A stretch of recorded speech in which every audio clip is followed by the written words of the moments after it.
Olá, bom dia para você que está acompanhando agora na nossa comunidade a palavra do Senhor. Quero compartilhar com você e com os amados que estão presentes, texto que está em 32, versículo 8. O nobre projeta coisas nobres e por nobres atos persevera. Coisa maravilhosa. É um versículo que fala da nobreza. E tem tudo a ver com o nosso Deus. Tem tudo a ver com o nosso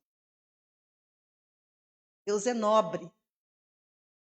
Deus é nobre no sentido dele ser o Senhor, aristocracia, né? Ele é Senhor. Ele é nobre no sentido de ser bom, é bom, mas não é bondade de bonachão, é bondade fazer o que é reto, justo, sem qualquer sombra de variação. Bom, porque ele é reto e justo, sombra de variação. O mundo, os homens, né, o conhecimento humano, a filosofia, ela questiona a possibilidade da gente conhecer a Deus. Eles afirmam que Deus é incognoscível, ou seja, ele não pode ser compreendido com a razão humana, porque ele é infinito e a nossa mente é finita. Bom, realmente isso tem uma verdade, porque conhecer Deus, quem ele é, transcende a nossa mente humana, transcende a nossa mente finita. E a palavra de Deus mesmo, ela apresenta Deus, Criador, como o Altíssimo. É uma designação de Deus na Bíblia, é Altíssimo, cujo nome no hebraico é El Elohim, o Altíssimo. O próprio Satanás a Deus como Altíssimo. Uma criatura, sejam anjos, sejam seres humanos, nada pode alcançar o Altíssimo.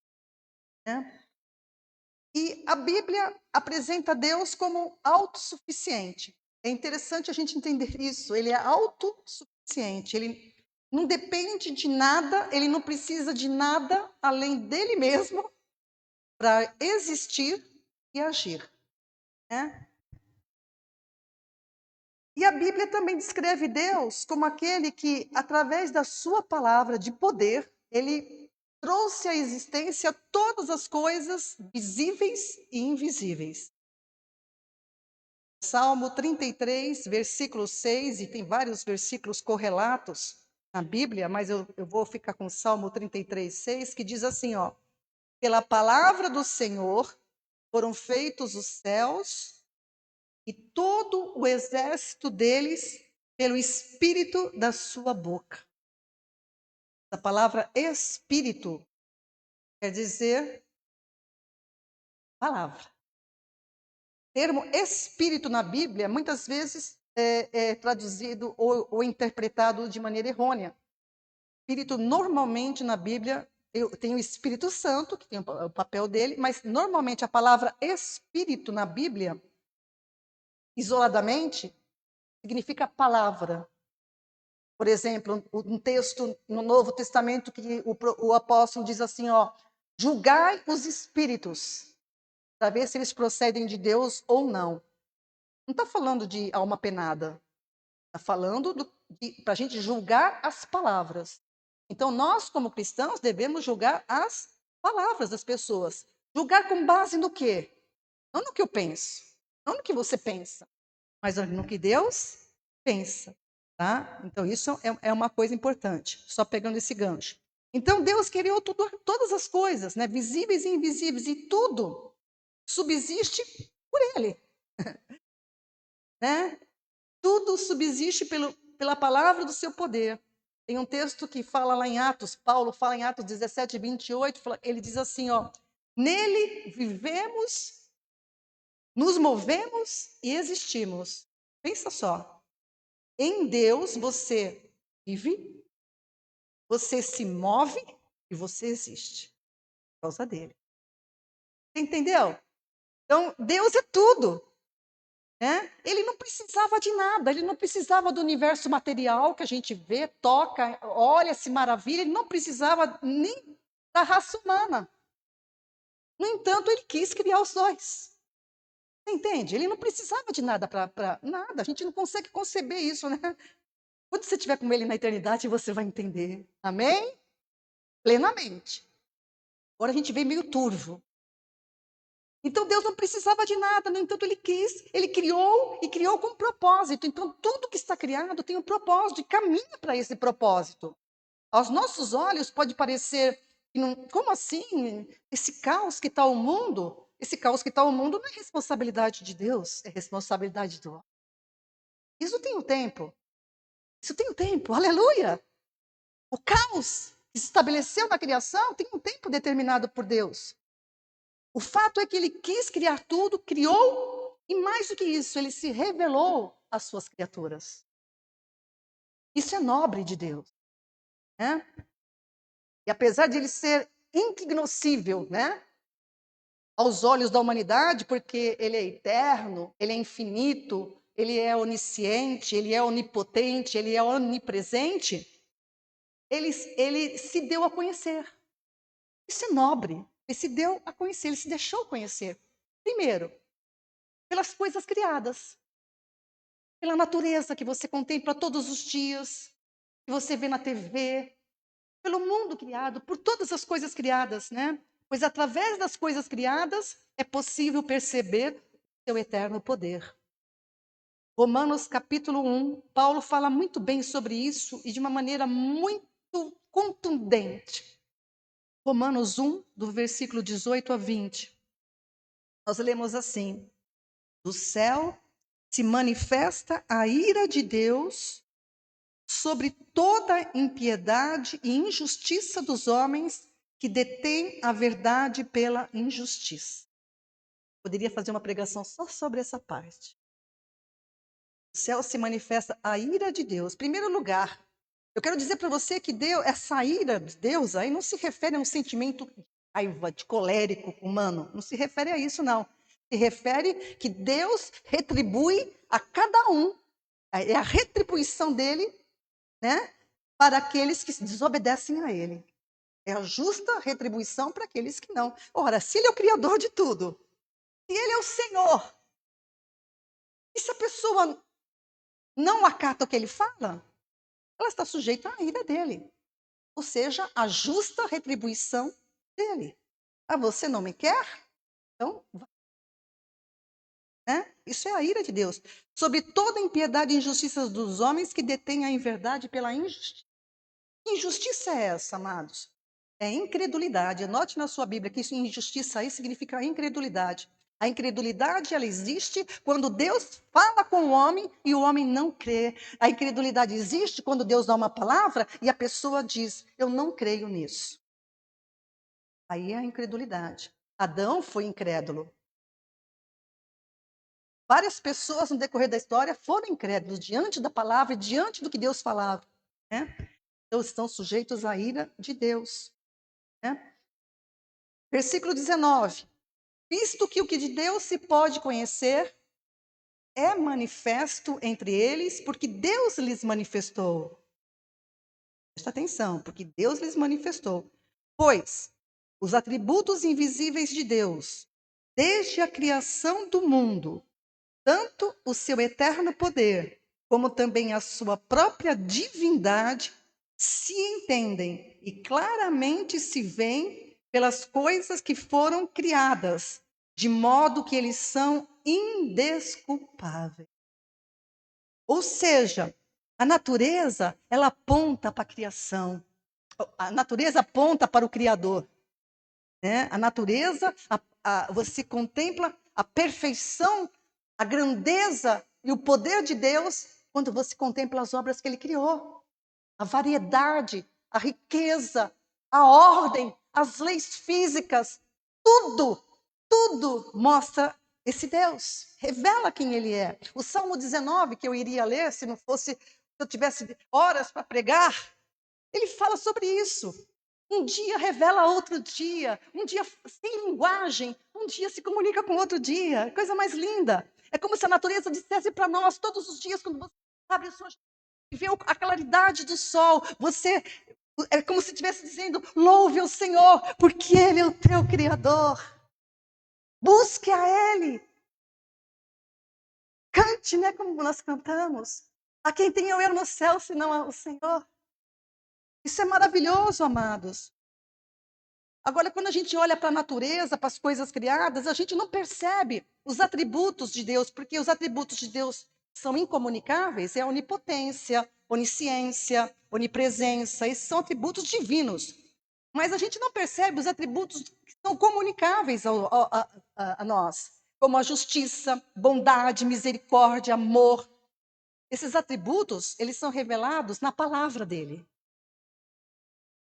Né? São atributos que estão na palavra. A gente conhece esses atributos de Deus através da sua palavra. Então, amados, Deus, na sua nobreza, ele deu à humanidade duas fontes de revelação. Os homens são indesculpáveis. A primeira é o mundo que ele criou. E a segunda, a escritura. As escrituras que ele inspirou. Amém? Enquanto as conclusões pertinentes à natureza não redimem o homem, o fato de uma pessoa contemplar a natureza, ela não é salva. Ela vai dizer, Deus existe. Mas somente, é isso que é importante a gente atentar, amados. Dizer que Deus existe não salva ninguém. É muito. Até o diabo sabe. Então, quando a pessoa contempla a grandeza da criação, Deus existe. Mas isso não basta. Não salva o homem. Né? Quanto às conclusões pertinentes à natureza não redime o homem, a palavra de Deus é o meio estabelecido por Deus. Estabelecido por Deus. Não é por uma denominação, não é por homem algum, não foi por Abraão, não foi por Moisés, não foi por Paulo, não foi por ninguém, mas é somente por Jesus Cristo, o Verbo encarnado. Enquanto as conclusões da natureza não redimem ninguém, a palavra de Deus é o meio estabelecido por Deus para que o homem ande na sua luz. Conheça a Deus, ou antes seja dele conhecido. Quando eu falo conhecer a Deus, não é um saber de Deus, um conhecimento de saber. Eu falo conhecer a Deus, significa se tornar um com Ele. E toda a humanidade se tornou separada de Deus por causa da transgressão de Adão. E para conhecer a Deus é preciso que ele ouça a palavra do Senhor, já que Adão desobedeceu e afastou a raça humana de Deus, agora a humanidade tem um novo mandamento, né? Que é crer no enviado dele. O Salmo 119, versículo 105, fala sobre isso. Aliás, todo o Salmo 119 é um cântico, né? É o maior capítulo da Bíblia, que fala exatamente sobre todo o poder da palavra, né? Lâmpada para os meus pés é a tua palavra e luz para o meu caminho. Lâmpada. Quer ter luz no seu caminho? Leia a palavra. Entenda. Busque com entendimento. Não há. Deus quer ser buscado com entendimento. Por isso que ele deu a palavra escrita. Ele mandou seus servos escreverem. A gente vai estudar isso no nosso retorno aqui nas quartas-feiras. Nós vamos começar a falar sobre isso, né? E Deus mandou, ele mandou escrever. Então, a palavra foi dada como uma bússola para nos levar à boa, agradável e perfeita vontade de Deus em segurança. A palavra dele. Tá? E mais, como ninguém nunca viu a Deus, isso é maravilhoso, isso é nobreza, isso é... Não há palavras humanas para expressar essa grandeza, esse amor de Deus. Como ninguém nunca viu a Deus, além dele se manifestar através da sua palavra que ele deu aos seus servos, os profetas, no Antigo Testamento, ele manifestou-se em carne e osso. Que lindo, isso é nobreza, isso é grandeza, isso é amor. A palavra encarnou de modo a se revelar pessoalmente. O homem podia falar com ele. Coisa preciosa. Como não servir a esse Deus? Como não buscar entender, abraçar a palavra dele, comê-la, como comeria um bom alimento? Todos nós temos prazer numa boa alimentação. Como não ter prazer em buscar entender o que ele disse na palavra? É complicado. Não é complicado. É complicado porque você criou na sua mente um obstáculo. Cuidado com a ação do inimigo nisso, né? Ele gosta de fazer esse tipo.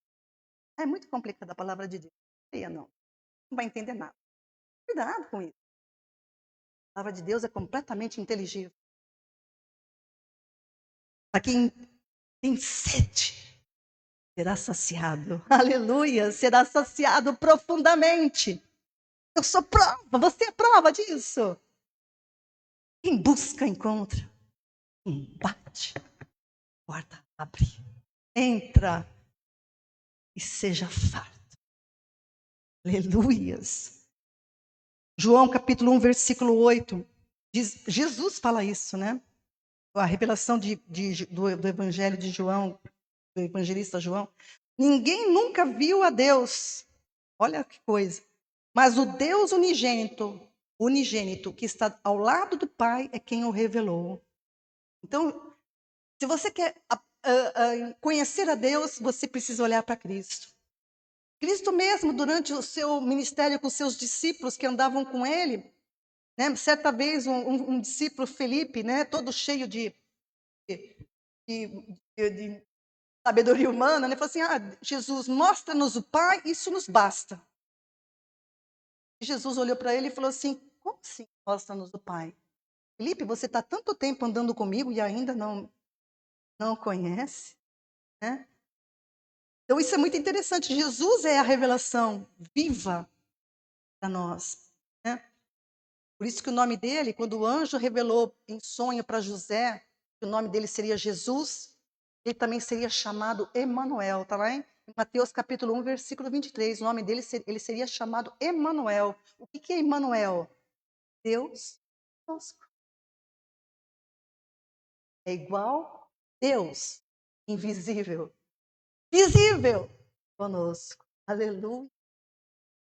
Então, no sentido pleno, Deus se deu a conhecer através de Cristo. Né? Deus se deu a conhecer. E no Antigo Testamento, ele se apresenta, né, de várias formas, de várias proposições. Eu sou o Deus de Abraão, eu sou o Deus de Isaac, de Jacó, eu sou o Santo, eu sou o Senhor. E uma das proposições que eu mais gosto é que ele disse para Moisés: eu sou o que sou. Quem é Deus? Deus é o que é. Né? Quando a pessoa vem com essas filosofias humanas, quem é Deus para você? É o que ele é. Ele é o que ele é. Ele é Deus, Senhor, soberano, poderoso, mas que quer se relacionar comigo, que ter eu pertinho dele, que quer falar comigo, que quer que eu ouça. Ele quer meu bem e não meu mal. Então, essas definições, é Deus se apresentando, embora elas não mostrem o caráter, a natureza essencial de Deus, né? Não revelem.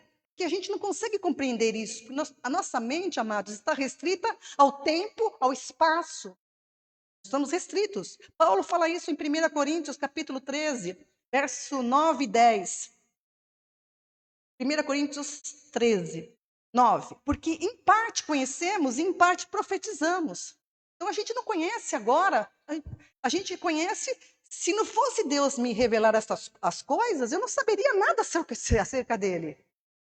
Certo, gente? Se Deus não se revelasse, nós não conheceríamos nada acerca de Deus. Então a gente conhece parte. Mas Paulo frisa uma coisa bem importante: quando, porém, vier o que é perfeito, então o que é em parte será aniquilado. Quando a gente estiver na presença dele, a gente vai conhecê-lo como eu também sou conhecida. A gente vai ter pleno entendimento, plena revelação. Aliás, nem revelação, quem ele é, nós contemplaremos. Quem ele é, o tudo que ele é, será contemplado perfeitamente por mim, por você. Que coisa! Versículo 12, aí mesmo, 12. Agora vemos como por um espelho, obscuramente. Então veremos face a face. Agora eu conheço em parte. Então conhecerei como também sou conhecido. Oh, glórias! Oh, glórias! Então, amados, Deus, eu quero mostrar para você essa nobreza de Deus, que ele não precisava, criou, e mais do que isso, ele se revelou, e mais do que isso, ele travou uma relação pessoal, mano a mano, olho no olho. Com Adão, Abraão, Noé, né? Abraão, pela ordem, né? Abraão, Isaac e Jacó. Formou o povo de Israel, como a Bíblia falou aqui no começo. Depois com Moisés foi impressionante, né? Moisés foi... Ele viu a glória de Deus. A gente nem sabe o que significa isso, né? Mas ele viu, ele pediu, e Deus falou assim, eu vou passar e você vai ver a minha glória. Nem sei como é que... Nem dá para descrever nem como é que é isso, né? Moisés foi um homem que chegou ao ponto, como diz em Êxodo, capítulo 33, versículo 11, só a primeira parte, 33, 11. Falava o Senhor a Moisés face a face, como qualquer fala com seu amigo. Olha que coisa. Moisés, Senhor, face a face, como fala assim, dois amigos.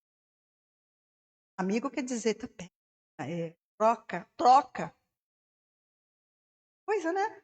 Deuteronômio 34, 10. Nunca mais se levantou em Israel profeta algum como Moisés, com quem o Senhor houvesse tratado face a face.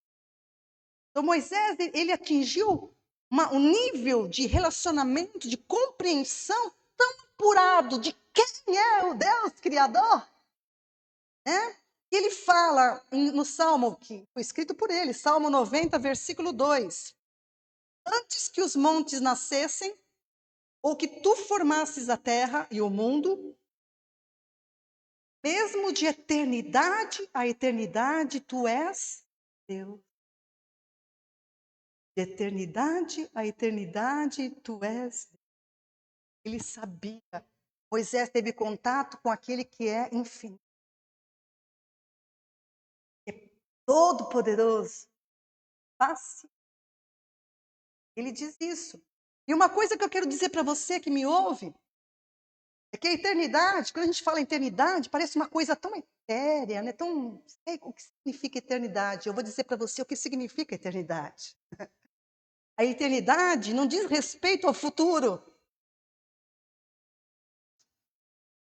A eternidade diz respeito a Deus. Ele é a eternidade. Aleluia. A eternidade.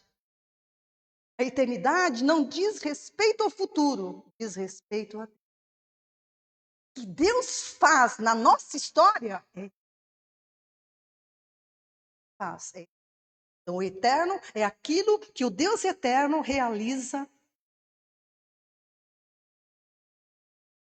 O eterno é aquilo que Deus, o eterno, realiza na nossa história. É por isso que o pregador de Eclesiastes, ele diz lá em Eclesiastes 3:11 que Deus pôs a eternidade no coração do homem. Deus pôs a eternidade no coração do homem. Então, quando ele falou isso, ele não estava se referindo a uma existência sem fim. Não. Mas a necessidade, escreva isso. Quando Deus pôs no nosso coração a eternidade, estava se referindo à necessidade de reconhecermos que fazemos parte de uma história muito maior do que a nossa existência finita. Nós fazemos parte de uma história muito maior que essa existência curta, breve que nós temos aqui nessa terra. E quando a gente compreende isso, Moisés compreendeu, e ele se viu parte dessa história. Os profetas do Antigo Testamento viram isso. Não entenderam muito bem, porque eles sabiam que coisas que Deus falava para eles não era para eles, para nós. Então, quando a gente compreende que a gente faz parte da grande história de Deus e do seu propósito eterno, a gente olha para a nossa existência, né, limitada, finita, e encontra sentido. Faço parte, entendi, eu faço parte de algo de Deus muito maior do que eu estou pensando aqui com relação a essa vida. Muito maior. Então, mesmo nos dias maus, como a gente cantou, quer a figueira floresça, quer a figueira não floresça, né? Mesmo nos dias maus, eu tenho uma perspectiva que ultrapassa os dias maus.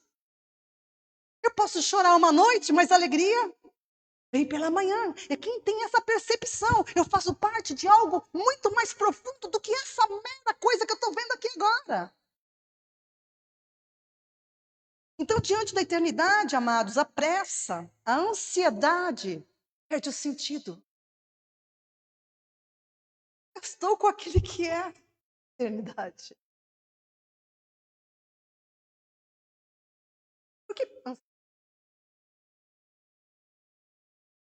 então, quando a gente tem consciência que a gente está participando desse algo, a gente amplia a nossa visão, a nossa mente, ela é ampliada. E a gente passa a viver a partir de uma realidade, amados, que transcende esse tempo.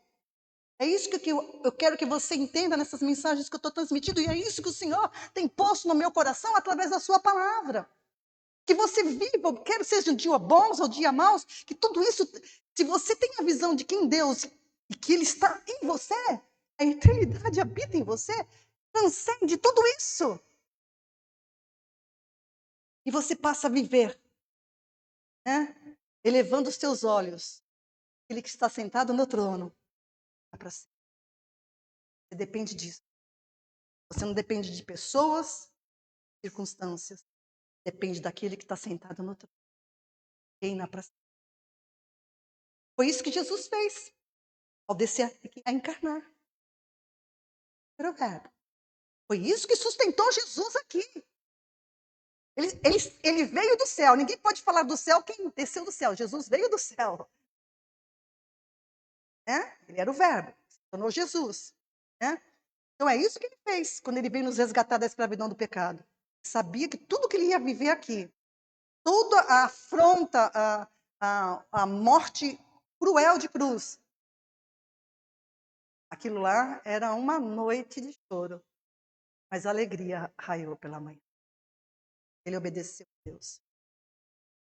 Então, e é isso também que sustentou servos de Deus, como os profetas, isso que sustentou os apóstolos depois, isso que tem sustentado a igreja, corpo de Cristo, entendeu verdadeiramente, não que vive no elementar, mas que se aprofunda nas riquezas do conhecimento de Deus. Ela transcende todo tipo de sofrimento desse mundo, porque nada se compara com a glória que está preparada para aqueles que amam a Deus. Nada se compara. O reino eterno que está estabelecido por Deus antes da fundação do mundo, que o Adão deu uma pausa.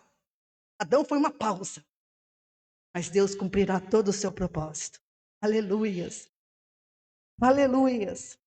Então, Moisés, diante da revelação que ele teve desse Deus eterno, ele adquiriu essa percepção que Deus estava realizando algo muito maior do que até o povo lá não imaginava.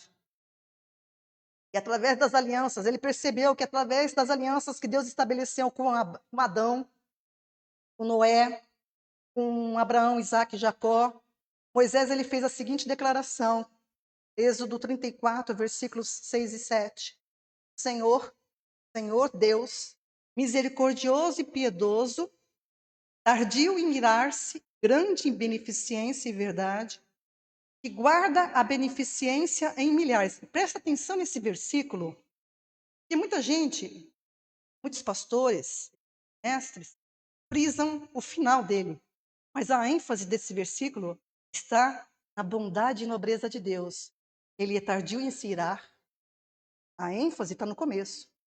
Agora, tardio é piedoso, misericordioso, tardio em irar-se, grande em beneficência e verdade, que guarda a beneficência em milhares, muitas pessoas, que perdoa a iniquidade e a transgressão e o pecado. É o culpado não tem por inocente, e visita a iniquidade dos pais sobre os filhos dos filhos até a terceira e quarta geração. Era um homem que conheceu Deus, e é bom, né? Mas também conheceu a severidade de Deus. Não é mau, não habita em maldade. Bom, reto, ele retribui a cada um seus caminhos, como a gente tem ministrado. Então, as Escrituras, a Bíblia, as Escrituras, a Palavra de Deus, como você quiser, elas se constituem no registro das alianças que Deus estabeleceu com os homens, possibilitando que os homens gradualmente entendessem, né, a Ele, o plano dele. E o clímax dessa revelação foi em Cristo Jesus, o Verbo que se fez carne na plenitude dos tempos. Então, além das alianças, as Escrituras contêm o testemunho de Deus acerca de Jesus. Os profetas do Antigo Testamento, ele é o testemunho de Deus acerca de Jesus. Quem lê a Bíblia, quando você lê o Antigo Testamento, você tem que ler com esse pensamento. Deus está testemunhando através dos seus servos, os profetas, a respeito do seu filho. Possibilitava identificá-lo quando ele viesse ao mundo, como luz que habita, como luz que brilha no mundo, trevas, né?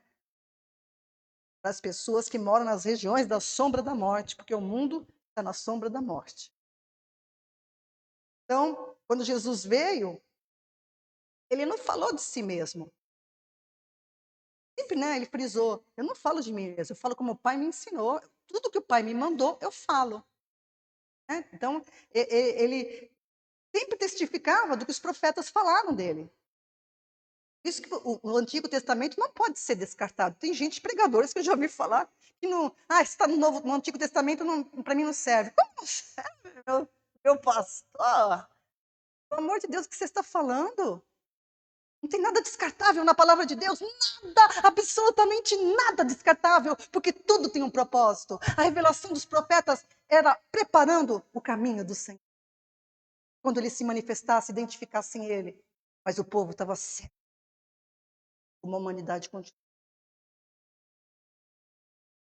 E aquele que encarnou era o Verbo de Deus, Salvador.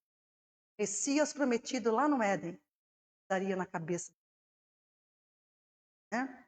Jesus disse em João 5,39, examinais as Escrituras, porque vós cuidais ter nelas a vida eterna, e são elas que testificam de mim. São elas. Então, está se referindo às Escrituras quais ele tinha em mãos? Profetas. Né? A lei, os salmos e os profetas. Então, se há uma mensagem, se a Bíblia contém uma mensagem de Deus, essa mensagem não é incognoscível. Ela é muito pelo contrário. Deus quer ser buscado com entendimento. Por isso que ele deu a palavra através dos profetas. O testemunho dos profetas, para nós, amados, é uma mensagem cognoscível, compreensível. E nós temos que buscar essa compreensão. Não coloca na tua cabeça que a Bíblia é muito complicada, porque isso é um pensamento do maligno. É joio. A palavra de Deus é inteligível. Amém, igreja? E quando você pega o pensamento de Deus, nada mais te rouba nada. Não há engano, não há dolo, você percebe a mentira, você consegue discernir o bem e o mal. Amém? Isso é fato. Então, existe um conhecimento e Deus, esse conhecimento permite você entender a vontade boa, agradável de Deus, te conduzir àquilo que Ele quer, ao propósito dEle.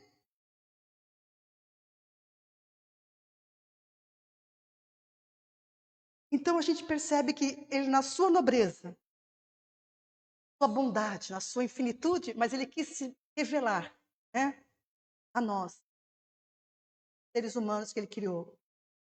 Aquilo que pode perceber, gosto muito do versículo, Deuteronômio 29, 29. As coisas encobertas pertencem ao Senhor, nosso Deus, porém as reveladas nos pertencem a nós, nossos filhos, para sempre, para que cumpramos todas as palavras desta lei.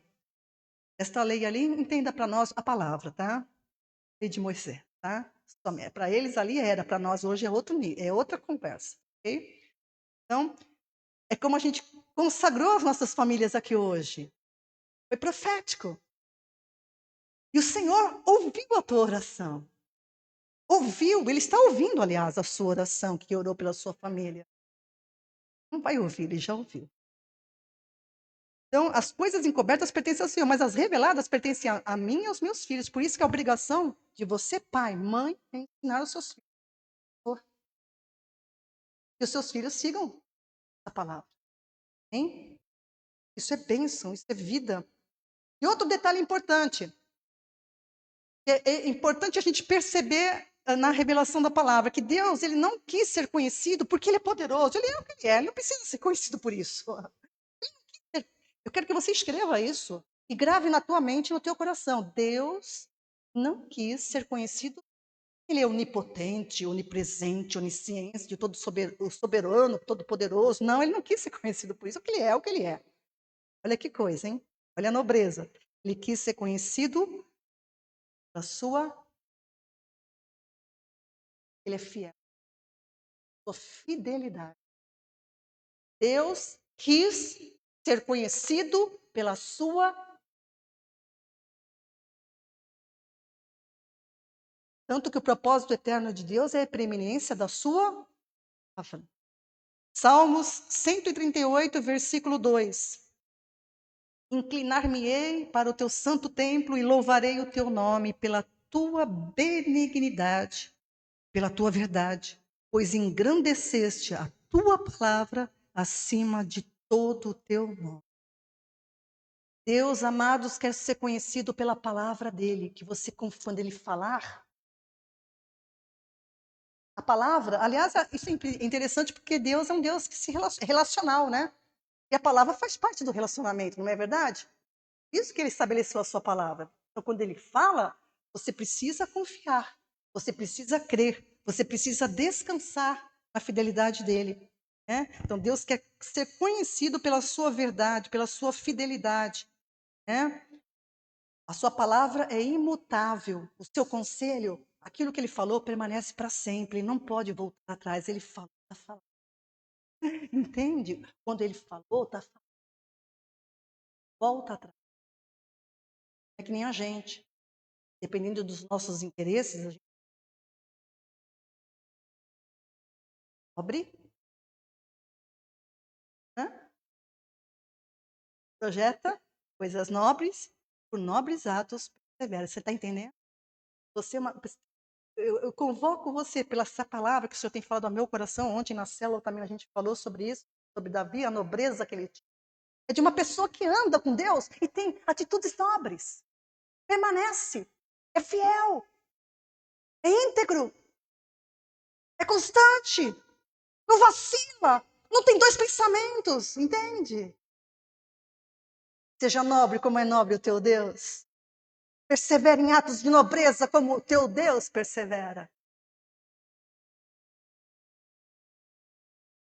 Ele criou o primeiro homem, cabeça da raça humana, e nós temos que entender isso, quer a gente goste, quer não goste. Você que está me ouvindo, tem muita gente que acha isso aqui história para boi dormir. Pois olha, eu se fosse você, prestava um pouquinho mais de atenção, porque Deus mandou escrever isso, história para boi dormir não, é para você acordar. Se é boi ou não. Ai, brincadeira. Tem uma anedota que fala assim, ó, a filha chegou assim, mamãe, a gente vem do macaco? Não, filha, a gente, vovó, né? Mas o papai disse que a gente veio do macaco. A família dele é outra coisa, a minha é outra.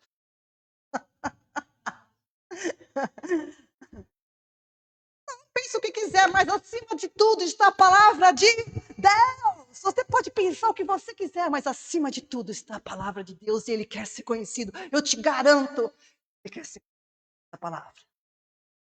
Ele não mente. Ele não vacila. Ele criou Adão, cabeça da raça humana, para participar disso, da sua glória, do seu propósito, da sua natureza. É nobre. E uma criatura participar da glória dele. Eu dou para você, ó. Eu dou a minha glória para você. É isso que você tem, o Espírito. Todos nós temos um Espírito dado por Ele. Ele deu dele. Ele dá. Ele dá. Ele dá. Sempre. Ele divide, ele é nobre. Ele criou Adão para participar de tudo isso, para que a palavra dele fosse engrandecida e deu uma palavra para ele. Começou com Adão. E Adão. E se você que está me ouvindo não atentar para isso, você também vai continuar. Aliás, já está na condenação. Vai ser condenado, já está. E a humanidade tem que entender isso. Adão era a cabeça de uma raça, era o início de um projeto. Quando Deus deu o mandamento para ele, né? Eu não vou entrar muito nesse mérito, mas o mandamento que Deus deu para ele, disse em Gênesis 2:17, de toda árvore do jardim comerás livremente, mas da árvore do conhecimento do bem e do mal, dela não comerás, porque no dia em que dela comeres, certamente morrerás. Tudo que está envolvido nisso, a gente vai estudar quando a gente estiver estudando aqui em Gênesis. Tá? A Bíblia passo a passo. Mas eu quero dizer para você que está me ouvindo aqui agora, E nesse mandamento não é uma restrição. O inimigo quer que você veja como fez Eva ver que era uma restrição. Não, Deus está te limitando. Ele não quer que vocês conheçam o bem e o mal. Ele não quer que vocês sejam como ele. Cuidado com essas coisas. Deus tem pensamentos de paz, não para te dar uma esperança. Põe isso na tua cabeça. Você pode estar passando uma provação, mas Deus quer o teu bem. Vai fazer, se você confiar na palavra dele, isso coopere para o teu bem. Ah, ele é expert. Levantar a gente do pó, subir nas alturas. Ele é nobre. Esse mandamento que Deus deu para Adão no Éden, a ênfase dele não era uma restrição, era proteção. Nesse mandamento estava expresso plena liberdade, porque Deus avisou, então ele podia obedecer ou não obedecer. Plena liberdade. Eu vou repetir a frase que eu falei a semana passada. O homem pensa que ele é livre para fazer o que ele bem entende. Não. O homem é livre com a liberdade de Deus. Quando ele é livre, essa liberdade aqui, eu posso rejeitar aquilo que não é liberdade. Porque tudo aquilo que te domina faz escravo. O apóstolo fala isso no Novo Testamento. Pedro, tornamos escravos de tudo aquilo que nos domina. Nada pode dominar a gente. Então, quando Deus deu o mandamento, ele estava protegendo a liberdade, o cuidado de Deus, manifestando o cuidado de Deus com ele, que ele não queria que ele, né, ele era participante da natureza de Deus e ele não podia atentar contra a natureza dele comendo daquela árvore. Tá? E Deus deu para ele o conhecimento necessário para ele tomar decisão. Deus foi nobre. Dado, então, liberdade. E Adão decidiu. A lei dada no Éden é santa, justa e boa, pois visava preservar a vida, a comunhão e a liberdade que o homem possuía com Deus. Deus não quer ninguém isso. Ele quer entendem o seu amor, entendem a sua palavra, que entendem a nobreza. Hein? Então Deus deu, é isso que Deus quer que a gente entenda. E a consequência do mandamento era bem clara, que no dia que ele comesse, certamente ele morreria. Ou seja, morrer aí não era morte física, era perder a comunhão, a vida e a liberdade. Escreva isso. É o pecado, tá? É outra tradução para o pecado, é outra explicação, melhor dizendo, para o pecado. É a perda da comunhão com Deus, da vida, da liberdade. O homem se tornou escravo do pecado, ficou morto para Deus, né? E comunhão com Deus, da glória de Deus. Olha a consequência que não foi, né? Nós estamos sofrendo a consequência até hoje. Então Deus deu a sua palavra para nos guiar. Deu a palavra para Adão se guiar. E Adão não tinha que se fiar no que ele achasse que era certo ou errado. Deus não quer que você se baseie no que é certo ou errado. Porque isso é subjetivo. Eu acho que uma coisa é certa, para mim é certa, e para você acha que não, eu acho que é errado. Não é assim. Aquilo que a gente acha certo ou errado é segundo o conhecimento do bem e do mal. Deus não quer que a gente se guie pelo conhecimento do bem e do mal. É subjetivo. Eu tinha meus filhos, eu disciplinava eles com uma palmada. Hoje, isso em dia, isso é errado. Tem gente que critica esse tipo de educação. Entendeu? Isso é subjetivo e varia. Culturas. Então, Deus não queria que Adão se guiasse pelo que ele entendia como certo ou errado, mas que ele confiasse no que Deus falou, entendeu? Que Deus quer ser conhecido pela sua palavra, que você confia. Adão falhou, ofendeu a Deus. Pegou o fruto. Foi ele que comeu, né? A Eva comeu primeiro, mas quando ele comeu o fruto, ele ofendeu a Deus. Estava dizendo, naquele ato, não confie. Fruto não é o problema, como a gente estudou no grupo lá. Foi o fruto, maçã. A Bíblia não diz qual é o fruto. O fruto era o conhecimento do bem e do mal. O problema não foi o fruto, porque Deus é conhecedor do bem e do mal. Isso não é pecado. O pecado foi o homem não ter dado crédito à palavra do Senhor, que era para proteger. Entende? Então, a confiança emana do cuidado sublinhado no mandamento. Se Deus deu a palavra, entenda que essa palavra de Deus, meu querido que está me ouvindo, é o cuidado dele para com você. A palavra de Deus revela o cuidado dele em nos avisar o que está acontecendo. Sábio, prudente, atenta para a palavra do Senhor. Então, qualquer outra atitude de Adão lá no Éden seria perdoado. Qualquer outra coisa, qualquer deslize que ele cometesse, não alteraria a natureza dele. Mas não dar ouvidos à palavra alterou a natureza dele. Então, Deus não podia voltar atrás. Tem gente que fala assim, mas por que Deus não é bom? Querido, Deus é bom, não é bonachão, tá? Não confunda as coisas. É bom você conhecer a bondade de Deus, mas é bom você conhecer a severidade de Deus. Ele falou, ele vai cumprir, ele não pode voltar atrás. Se ele diz, se você comer, você certamente vai morrer, é isso que aconteceu. Por que ele não perdoou? Porque ele não podia voltar atrás. Se ele voltasse atrás na palavra dele, o que aconteceria com a palavra dele? Ele mudou. Olha lá, Deus não muda. Entende? Deus não muda, ele não volta atrás. Pode voltar atrás. Ele não pode agir contra a natureza dele. Você está entendendo? Então, esses questionamentos humanos, porque Deus não perdoou Adão, que absurdo, que história é essa? Meu querido, conheça o Deus que você está falando. Não fale com palavras sem conhecimento do Deus que te criou e que você está andando e existindo por causa dele. Quem é a criatura? Quem é você? Ele disse para Jó, né? Onde que você estava quando eu criei todas as coisas? Quando eu estendi o céu e fiz galáxias e galáxias, onde você estava? Eu medi. Eu conheço cada estrela pelo seu nome. Onde você estava? Hã? Quem é você? A ofensa de Adão, a desobediência, a ofensa de Adão não foi morder o fruto, desobedecer. Pecado não refere-se ao ato, refere-se àquilo que ele fez antes. Não ouvir ao Senhor.